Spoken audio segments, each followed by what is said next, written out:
O desejado de todas as nações. Capítulo 1. Deus conosco. Chamá-lo-ão pelo nome de Emanuel, Deus conosco. O brilho do conhecimento da glória de Deus vê-se na face de Jesus Cristo. Desde os dias da eternidade, o Senhor Jesus Cristo era um com o Pai. Era a imagem de Deus, a imagem de sua grandeza e majestade, o resplendor de sua glória. Foi para manifestar essa glória que ele veio ao mundo. Veio à terra entenebrecida pelo pecado para revelar a luz do amor de Deus, para ser Deus conosco. Portanto, a seu respeito, foi profetizado: chamá-lo-ão pelo nome de Emanuel. Isaías 7,14. Vindo habitar conosco, Jesus deveria revelar Deus tanto aos homens como aos anjos. Ele era a palavra de Deus, o pensamento de Deus tornado audível. Em sua oração pelos discípulos diz: Eu lhes fiz conhecer o teu nome. Misericordioso e piedoso, tardio em iras e grande em beneficência e verdade, para que o amor com que me tens amado esteja neles e eu neles esteja. Mas não somente a seus filhos nascidos na terra era feita essa revelação. Nosso pequenino mundo é o livro de estudo do universo. O maravilhoso desígnio da graça do Senhor, o mistério do amor que redime, é o tema para que os anjos desejam bem atentar e será seu estudo através dos séculos sem fim. Mas os seres remidos e os não caídos encontrarão na cruz de Cristo sua ciência e seu cântico. Ver-se-á que a glória que resplandece na face de Jesus Cristo é a glória do abnegado amor. À luz do Calvário, se patenteará que a lei do amor que renuncia é a lei da vida para a terra e o céu, que o amor que não busca os seus interesses tem sua fonte no coração de Deus e que no manso e humilde Jesus se manifesta o caráter daquele que habita na luz inacessível ao homem. No princípio, Deus se manifestava em todas as obras da criação. Foi Cristo que estendeu os céus e lançou os fundamentos da terra. Foi sua mão que suspendeu os mundos no espaço e deu forma às flores do campo. Ele converteu o mar em terra firme. Seu é o mar e ele o fez.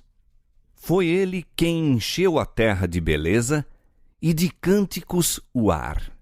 E sobre todas as coisas da terra, no ar e no firmamento, escreveu a mensagem do amor do Pai. Salmos capítulo 65, verso 6, capítulo 95, verso 5. Ora, o pecado manchou a perfeita obra de Deus, todavia permanecem os traços de sua mão. Mesmo agora todas as coisas criadas declaram a glória de sua excelência. Não há nada, a não ser o coração egoísta do homem, que viva para si. Nenhum pássaro que fende os ares, nenhum animal que se move sobre a terra, deixa de servir a qualquer outra vida. Folha alguma da floresta, nem humilde haste de erva é sem utilidade. Toda árvore, arbusto e folha exalam aquele elemento de vida sem o qual nenhum homem ou animal poderia existir, e animal e homem servem, por sua vez, à vida da folha, do arbusto e da árvore. As flores exalam sua fragrância e desdobram sua beleza em bênção ao mundo. O sol derrama sua luz para alegrar a 1000 mundos. O próprio oceano, a origem de todas as fontes, recebe as correntes de toda a terra, mas recebe para dar. Os vapores que lhe ascendem ao seio caem em chuveiros para regar a terra, a fim de que ela produza e floresça. Os anjos da glória acham seu prazer em dar. dar amor e infatigável cuidado a almas caídas e contaminadas. Seres celestiais buscam conquistar o coração dos homens. Trazem a este mundo obscurecido a luz das cortes em cima.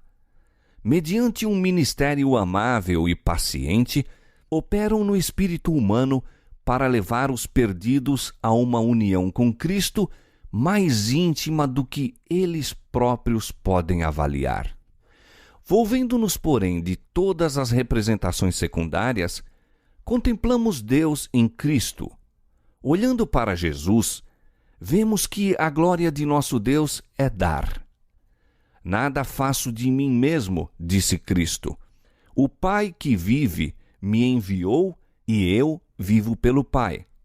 Eu não busco a minha glória, mas a daquele que me enviou.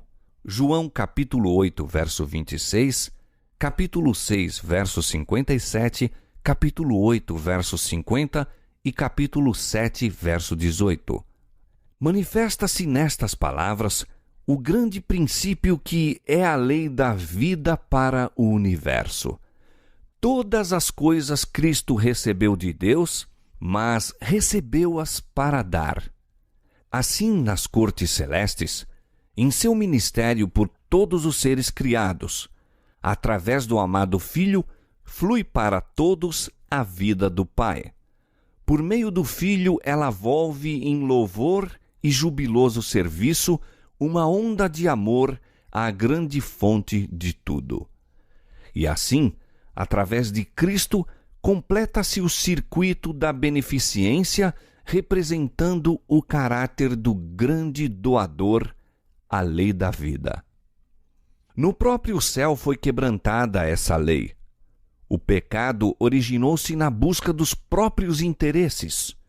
Lúcifer, o querubim cobridor, desejou ser o primeiro no céu. Procurou dominar os seres celestes, afastá-los de seu Criador e receber-lhes, ele próprio, as homenagens. Portanto, apresentou falsamente a Deus, atribuindo-lhe o desejo de exaltação própria. Tentou revestir o amorável Criador com seus próprios maus característicos. Assim enganou os anjos, assim enganou os homens. Levou-os a duvidar da palavra de Deus e a desconfiar de sua bondade. Como o Senhor seja um Deus de justiça e terrível majestade, Satanás os fez considerá-lo como severo e inclemente.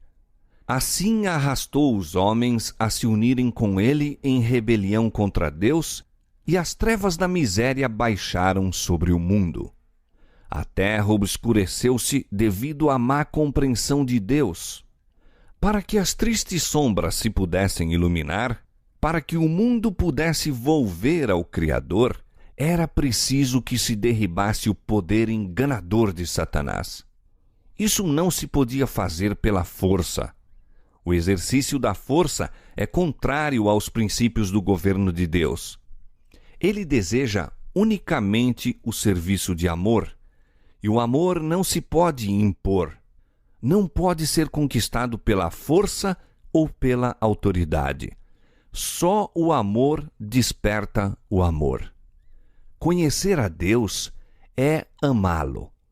Seu caráter deve ser manifestado em contraste com o de Satanás. Essa obra, unicamente um ser em todo o universo era capaz de realizar. Somente aquele que conhecia a altura e a profundidade do amor de Deus podia torná-lo conhecido. Sobre a negra noite do mundo devia erguer-se o sol da justiça, trazendo salvação sob as suas asas. Malaquias 4:2. O plano de nossa redenção não foi um pensamento posterior, formulado depois da queda de Adão. Foi a revelação do mistério encoberto desde tempos eternos. Romanos 16:25. Foi um desdobramento dos princípios que têm sido, desde os séculos da eternidade, o fundamento do trono de Deus. Desde o princípio, Deus e Cristo sabiam da apostasia de Satanás e da queda do homem mediante o poder enganador do apóstata. Deus não ordenou a existência do pecado, previu-a, porém, e tomou providências para enfrentar a terrível emergência. Tão grande era seu amor pelo mundo que concertou entregar seu Filho unigênito para que todo aquele que nele crê não pereça, mas tenha a vida eterna. João 3,16. Lúcifer dissera: subirei ao céu, acima das estrelas de Deus exaltarei o meu trono. Serei semelhante ao Altíssimo. Isaías capítulo 14, versos 13 e 14. Mas Cristo, sendo em forma de Deus, não teve por usurpação ser igual a Deus, mas aniquilou-se a si mesmo, tomando a forma de servo, fazendo-se semelhante aos homens. Filipenses capítulo 2, versos 6 e 7. Foi um sacrifício voluntário. Jesus poderia haver permanecido ao lado de seu Pai, poderia haver retido a glória do céu e as homenagens dos anjos, mas preferiu entregar o cetro nas mãos de seu Pai e descer do trono do universo a fim de trazer luz aos entenebrecidos e vida aos que estavam prestes a perecer. Cerca de 2000 anos atrás, ouviu-se no céu uma voz de misteriosa significação saída do trono de Deus. Eis aqui venho. Sacrifício e oferta não quiseste, mas corpo me preparaste.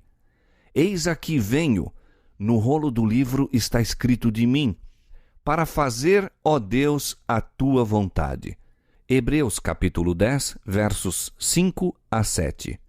Nestas palavras, anuncia-se o cumprimento do desígnio que estivera oculto desde tempos eternos. Cristo estava prestes a visitar nosso mundo e a encarnar. Diz ele: corpo me preparaste. Houvesse aparecido com a glória que possuía com o Pai antes que o mundo existisse, e não teríamos podido resistir à luz de sua presença. Para que a pudéssemos contemplar e não ser destruídos, a manifestação de sua glória foi velada. Sua divindade ocultou-se na humanidade, a glória invisível na visível forma humana. Esse grande desígnio havia sido representado em tipos e símbolos. A sarça ardente em que Cristo apareceu a Moisés revela Deus. O símbolo escolhido para a representação da divindade foi um humilde arbusto que, aparentemente, não tinha nenhuma atração. Abrigou, porém, o infinito. O Deus todo misericordioso velou sua glória num símbolo por demais humilde, para que Moisés pudesse olhar para ela e viver. Assim, na coluna de nuvem de dia e na de fogo à noite, Deus se comunicava com Israel, revelando aos homens sua vontade e proporcionando-lhes graça. A glória de Deus era restringida e sua majestade velada para que a fraca visão de homens finitos a pudesse contemplar. Da mesma maneira, Cristo deveria vir no corpo abatido, semelhante aos homens. Filipenses 3:21. Aos olhos do mundo, não possuía beleza para que o desejassem, e não obstante, era o encarnado Deus, a luz do céu na terra. Sua glória estava encoberta, sua grandeza e majestade ocultas, para que pudesse atrair a si os tentados e sofredores. Deus ordenou a Moisés acerca de Israel: e me farão um santuário e habitarei no meio deles. Êxodo 25:8. E habitou no santuário, no meio de seu povo. Durante toda a fatigante peregrinação deles no deserto, o símbolo de sua presença os acompanhou. Assim, Cristo estabeleceu seu tabernáculo no meio de nosso acampamento humano. Estendeu sua tenda ao lado da dos homens, para que pudesse viver entre nós e tornar-nos familiares com seu caráter e vida divinos. O Verbo se fez carne e habitou entre nós, e vimos a sua glória, como a glória do unigênito do Pai, cheio de graça e de verdade. João 1,14. Desde que Cristo veio habitar entre nós, sabemos que Deus está relacionado com as nossas provações e se compadece de nossas dores. Todo filho e filha de Adão pode compreender que nosso Criador é o amigo dos pecadores, pois em toda doutrina de graça, toda promessa de alegria, todo ato de amor, toda a atração divina apresentada na vida do Salvador na terra, vemos Deus conosco. Satanás apresenta a divina lei de amor como uma lei de egoísmo. Declara que nos é impossível obedecer-lhe aos preceitos. A queda de nossos primeiros pais, com toda a miséria resultante, ele atribui ao Criador, levando os homens a olharem a Deus como autor do pecado, do sofrimento e da morte. Jesus devia patentear esse engano. Como um de nós, cumpria-lhe dar exemplo de obediência. Para isso, tomou sobre si a nossa natureza e passou por nossas provas. Convinha que em tudo fosse semelhante aos irmãos. Se tivéssemos de sofrer qualquer coisa que Cristo não houvesse suportado, Satanás havia de apresentar o poder de Deus como nos sendo insuficiente. Portanto, Jesus, como nós, em tudo foi tentado. Hebreus capítulo 2, verso 17 e capítulo 4, verso 15. Sofreu toda a provação a que estamos sujeitos, e não exerceu em seu próprio proveito poder algum que nos não seja abundantemente facultado. Como homem, enfrentou a tentação e venceu-a no poder que lhe foi dado por Deus. Diz ele: deleito-me em fazer a tua vontade, ó Deus meu. Sim, a tua lei está dentro do meu coração. Salmo 40, verso 8. Enquanto andava fazendo o bem e curando a todos os aflitos do diabo, patenteava aos homens o caráter da lei de Deus e a natureza de seu serviço. Sua vida testifica ser possível obedecermos também à lei de Deus. Por sua humanidade, Cristo estava em contato com a humanidade. Por sua divindade, firma-se no trono de Deus. Como filho do homem, deu-nos um exemplo de obediência. Como filho de Deus, dá-nos poder para obedecer. Foi Cristo que, do monte Horebe, falou a Moisés, dizendo: Eu sou o que sou. Assim dirás aos filhos de Israel: Eu sou, me enviou a vós. Êxodo capítulo 3, verso 14. Foi esse o penhor da libertação de Israel. Assim, quando ele veio semelhante aos homens, declarou ser o Eu sou. O infante de Belém, o manso e humilde Salvador, é Deus manifestado em carne. 1 Timóteo capítulo 3, verso 16. A nós nos diz: Eu sou o bom pastor. Eu sou o pão vivo. Eu sou o caminho, a verdade e a vida. É-me dado todo o poder no céu e na terra. João capítulo 10, verso 11, capítulo 6, verso 51, capítulo 14, verso 6 e Mateus capítulo 28, verso 18. Eu sou a certeza da promessa. Sou eu, não temais. Deus conosco é a certeza de nossa libertação do pecado, a segurança de nosso poder para obedecer à lei do céu. Baixando a tomar sobre si a humanidade, Cristo revelou um caráter exatamente oposto ao de Satanás. Desceu, porém, ainda mais baixo na escala da humilhação. Achado na forma de homem, humilhou-se a si mesmo, sendo obediente até a morte e morte de cruz. Filipenses 2:8. Como o sumo sacerdote punha de parte suas suntuosas vestes pontificais e oficiava no vestuário de linho branco do sacerdote comum, assim Cristo tomou a forma de servo e ofereceu sacrifício, sendo ele mesmo o sacerdote e a vítima. Ele foi ferido pelas nossas transgressões e moído pelas nossas iniquidades. O castigo que nos traz a paz estava sobre ele. Cristo foi tratado como nós merecíamos para que pudéssemos receber o tratamento a que ele tinha direito. Foi condenado pelos nossos pecados, nos quais não tinha participação, para que fôssemos justificados por sua justiça, na qual não tínhamos parte. Sofreu a morte que nos cabia, para que recebêssemos a vida que a ele pertencia. Pelas suas pisaduras fomos sarados.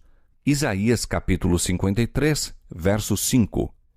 Pela sua vida e morte, Cristo operou ainda mais do que a restauração da ruína produzida pelo pecado.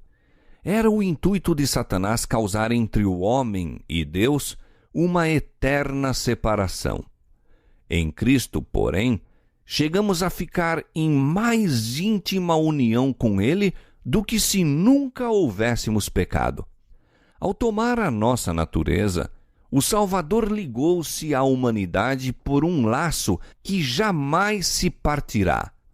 Ele nos estará ligado por toda a eternidade. Deus amou o mundo de tal maneira que deu o seu Filho unigênito. João 3,16. Não o deu somente para levar os nossos pecados e morrer em sacrifício por nós. Deu-o à raça caída.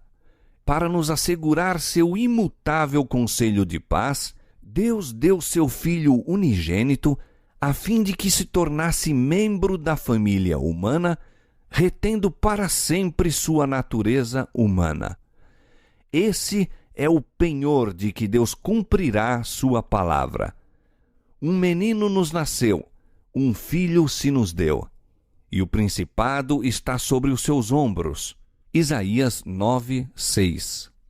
Deus adotou a natureza humana na pessoa de seu Filho, levando a mesma ao mais alto céu. É o Filho do homem que partilha do trono do universo. É o Filho do homem cujo nome será Maravilhoso, Conselheiro, Deus Forte, Pai da Eternidade, Príncipe da Paz.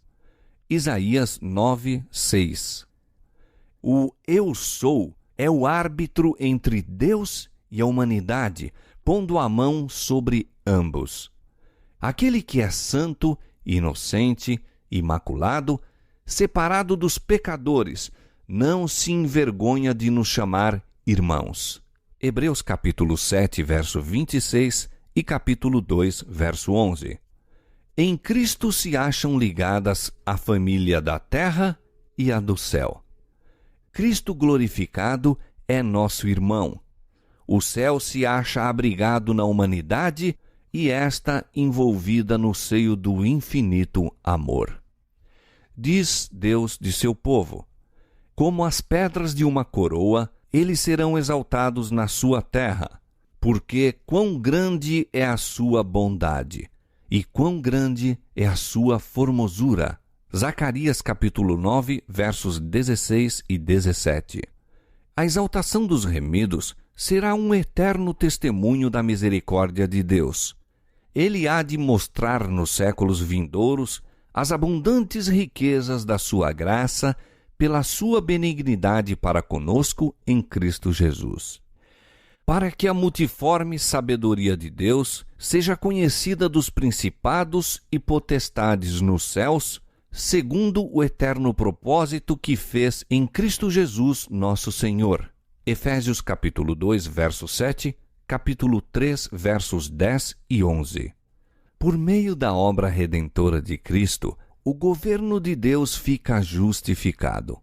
O Onipotente é dado a conhecer como o Deus de amor. As acusações de Satanás são refutadas e revelado seu caráter. A rebelião não se levantará segunda vez. O pecado jamais poderá entrar novamente no universo. Todos estarão por todos os séculos garantidos contra a apostasia. Mediante o sacrifício feito pelo amor, os habitantes da terra e do céu se acham ligados a seu Criador por laços de indissolúvel união. A obra da redenção será completa. Onde abundou o pecado, superabundou a graça de Deus. A terra, o próprio campo que Satanás reclama como seu, será não apenas redimida, mas exaltada. Nosso pequenino mundo, sob a maldição do pecado, a única mancha escura de sua gloriosa criação, será honrado acima de todos os outros mundos do universo de Deus. Aqui, onde o Filho de Deus habitou na humanidade, onde o Rei da Glória viveu e sofreu e morreu, aqui, quando ele houver feito novas todas as coisas, será o tabernáculo de Deus com os homens, com eles habitará, e eles serão o seu povo, e o mesmo Deus estará com eles e será o seu Deus.